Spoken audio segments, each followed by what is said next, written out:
sexy dress for me to ask you who the hell you trying to impress.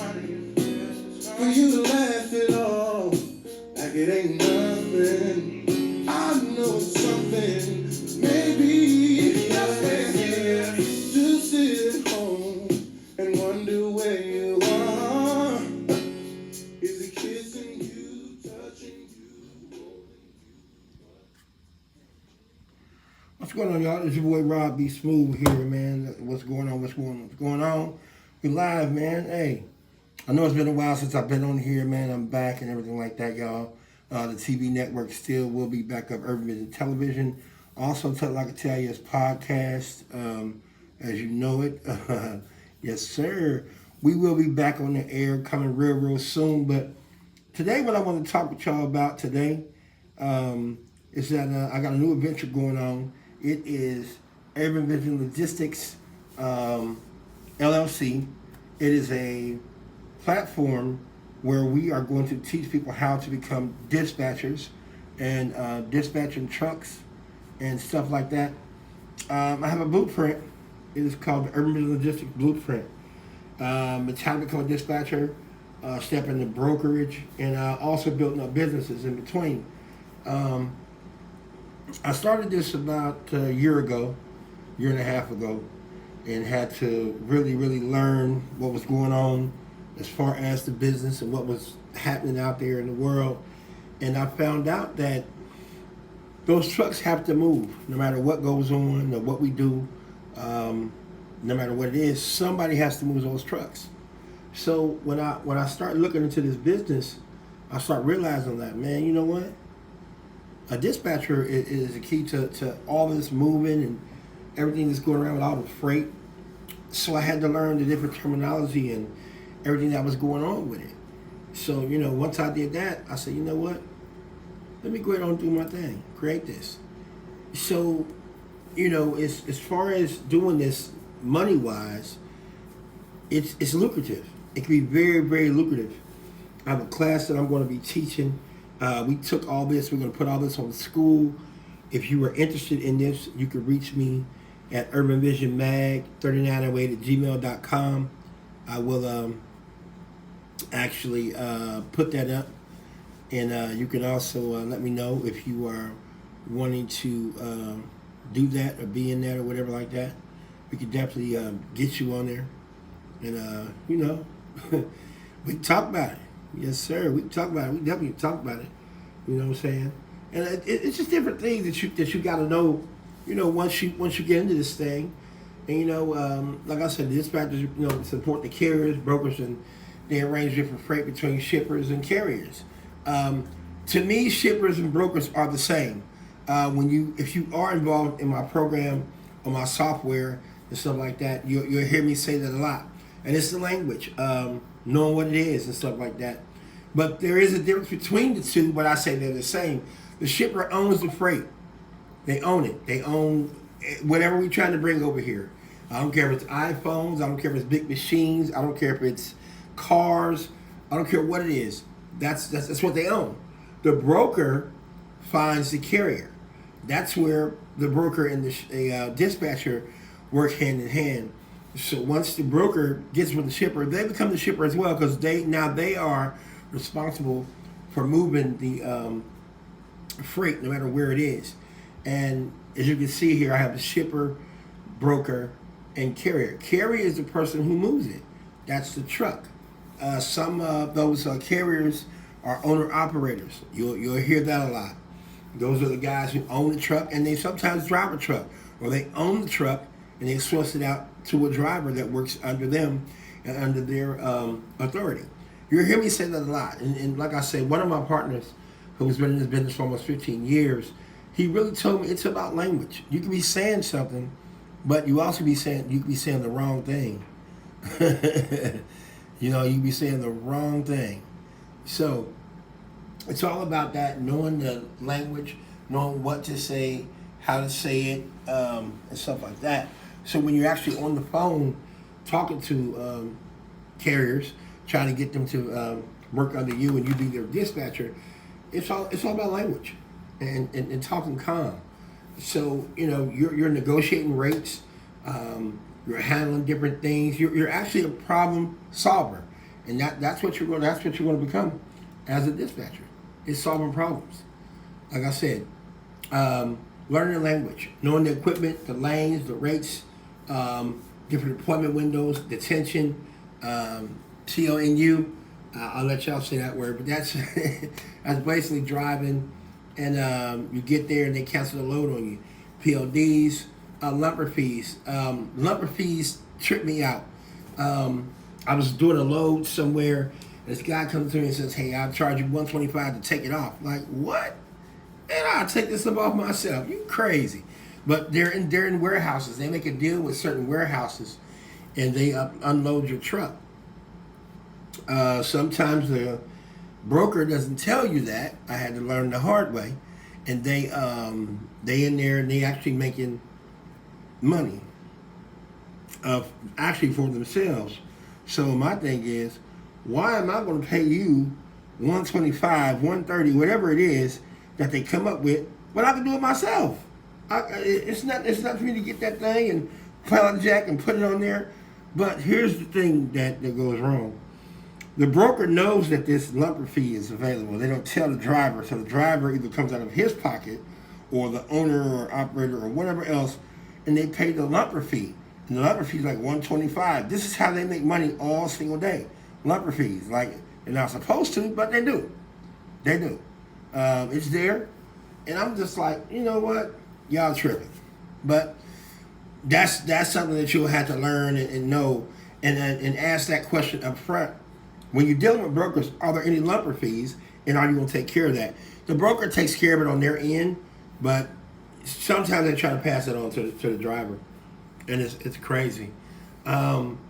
You learn how to set up your business, create your LLC, EIN, get your business bank account, your phone number, your email, and branding, operating process. We'll teach you. Of course, you got to have a laptop, iPad, stuff like that. And if you don't have dual screens, have multiple. Get 2 iPads, because you're gonna be going back and forth. Trust me. We'll have different load boards. You'll be emailing on one, doing something on another. You gotta have a signed dispatch agreement where they sign to you and working with you. There's a non-compete clause and stuff like that. They can't go behind your back, which a lot of that is happening. So you'll find that out. And basically, you're going to have a starter pack, a carrier package, which is dispatch agreements. You'll have a rate confirmation checklist, driver communication script. You'll have a script. You're going to read that script, but it's actually, when you read it, it's like you're talking. A compliance calendar. We do compliance work. That's about 9 to 11 forms that you'll keep up for the driver. The driver forgets sometimes he has to pay this, has to pay that, or whatever.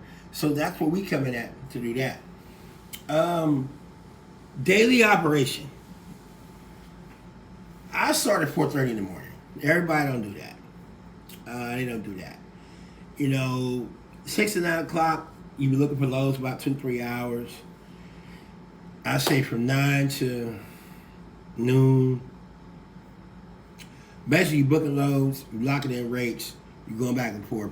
Your timing, you make your own time pretty much. This is just a standard guide of what they say. And then from 12 to 5 o'clock, 6 o'clock, you basically tracking the load. In my software, I have all of that in one flow. Track the driver, you talk to the broker, you message the driver, you know where they at, all of that type of stuff, whatever. They're gonna get back with you and all of that, so you'll basically know where the driver is. Instead of just hitting that one of the buttons that say transit or whatever else, there's a button on there you can hit where you can message him right there while he's right there on the route and do what he do right there. Paperwork. That's pretty what you do at the end of the day. Make sure all your paperwork is signed, all your bills are signed back to you. Your PLDs paid on delivery. This is how you get paid, people. This is how you get paid. I'm telling you. This is how you get paid. I promise you this is how you get paid. A lot of people, they turn that stuff in, they rush in and driver rushing. Oh man, I forgot to get it. Okay. Well, you just left your money on the table because they sure not gonna pay you. They are not gonna pay you. No. And like I say, everybody, it's not for everybody. It's not. It can be lucrative. Some people may want to do other things. They might want to become a broker and stuff like that. You don't know. You don't know. But when you see that lane, the FMCSA, it factors in a whole bunch of things, Written long-term contracts can get you to be an agent for the motor carrier. You never know. They might keep you for a while. You can apply with the state licensing rules and regulations that apply. We don't deal with carriers. I'm sorry, carriers that don't have an MC or DOT. We just don't do it. We're not gonna book them. We're not even dealing with them. Nope. You paid by the carrier, not by the broker.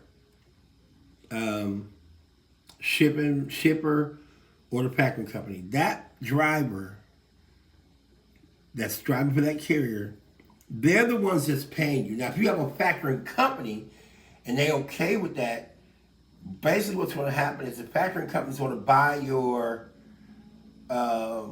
load for you. So when you drop it off and you turn the proper paperwork in, they're going to pay you within 48 hours. Yeah. Usually next day.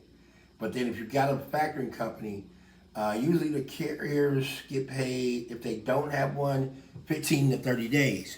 When you come in as a dispatcher and already have a factoring company, you're getting paid within 24 to 48 hours. That's what they want. Trust me. Trust me. You have nothing to do with the money. So the carrier that's doing the job, trying to blame you for something that's going wrong as far as payment, excuse me, we have nothing to do with that as a dispatcher. That is the broker and the shipper pretty much working together. And we have a grade on our system. If you get anything lower than a B as a broker, that means you pay slow, you don't pay all the money, and you want too many other demands that's not in the carrier's favor. You get a C rating, anything under a B, you don't deal with them as a dispatcher. Some of them will come up, then you can also make a rating on our own system of that carrier all the way down to an F. That way we know who to mess with, who not to mess with. It's all right there. And on my software, the training that I give you is actually some more training that's on there. What to say, what to do, who to talk to, how to handle situations. It's right there. It's on there. It's right on there. So it's just like, I'm making sure that you get the proper training to everything that you need. Now, some people may want to be brokers, and there's nothing wrong with that. Dealing with me, you don't have to pay $500 and $397 and all this other stuff. You've already worked with the program. We've already worked together as a dispatcher and stuff like that. You can actually get your own franchise from me. It's $250. You have me as your life agent as well on there. I'm not just going to sell you something and leave you. No. But as a broker, you can negotiate freight directly with the shippers. You accept compensation from the broker or factoring company. You arrange loads with carriers without qualifying written legal contracts. You can accept the freight first, then go hunt for trucks to put it on. As a broker, you can do a lot. Basically, you're the middleman.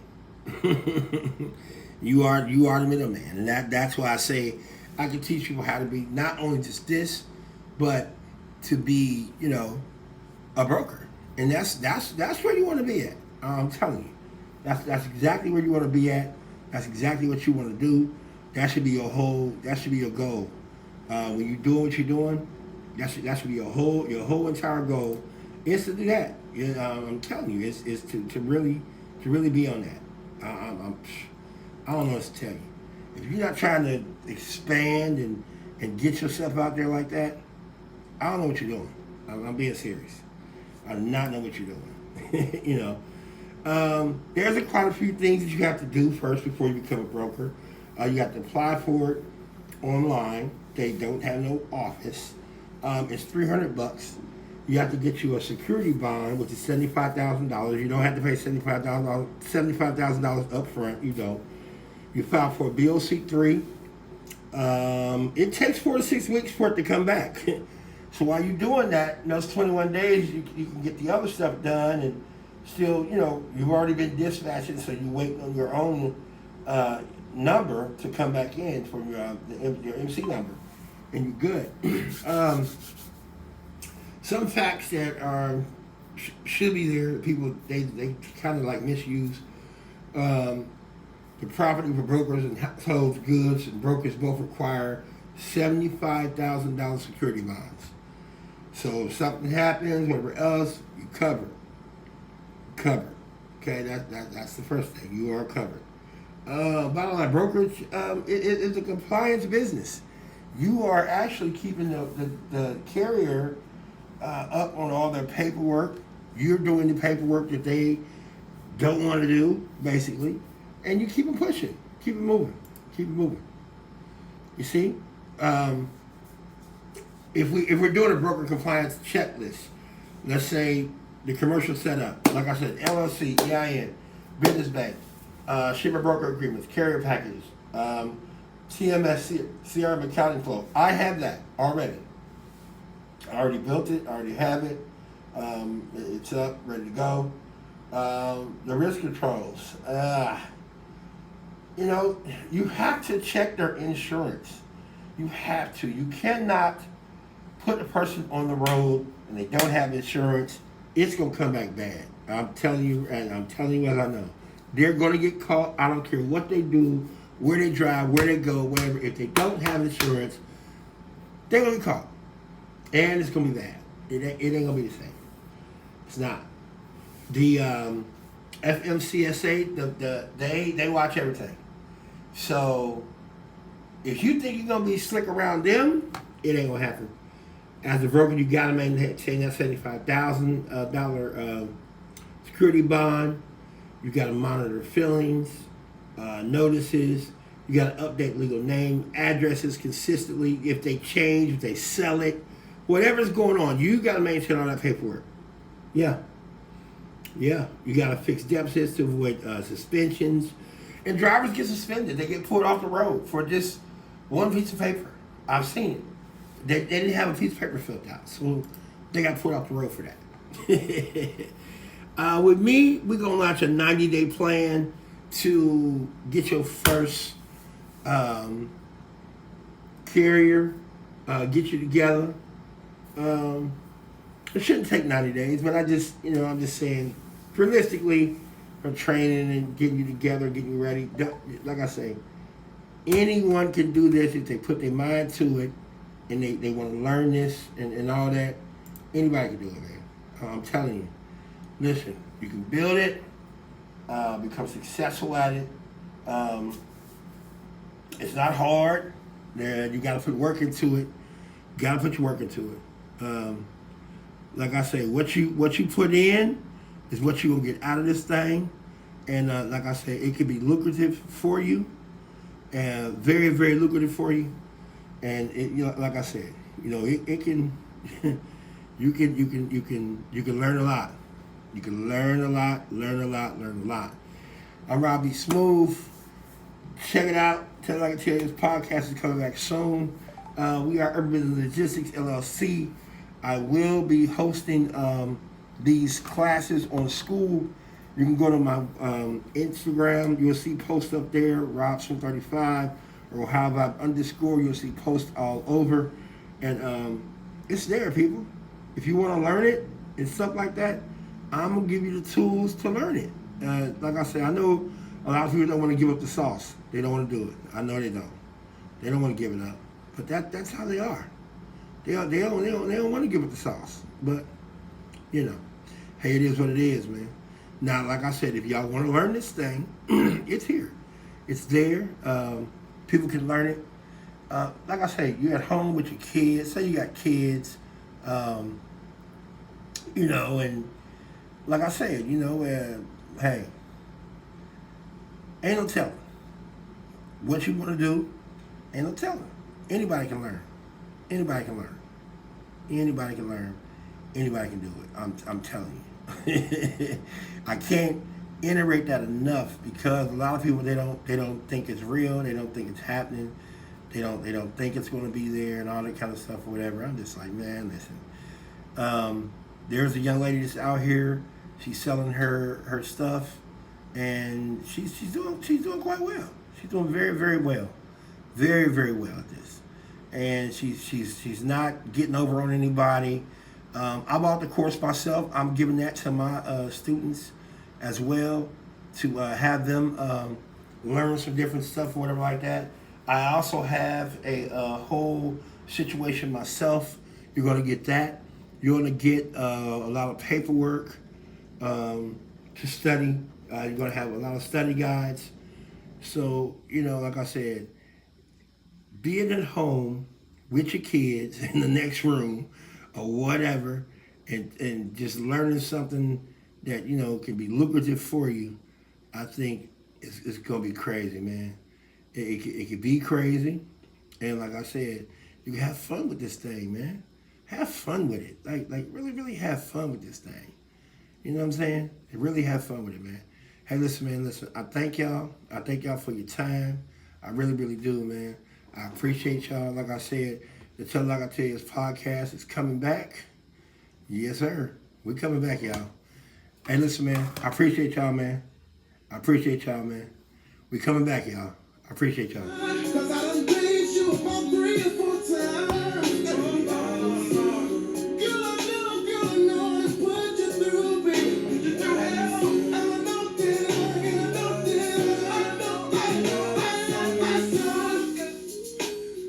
see, we men can't take another man's prison, I woman. Oh, no. You can't stay waiting by the phone.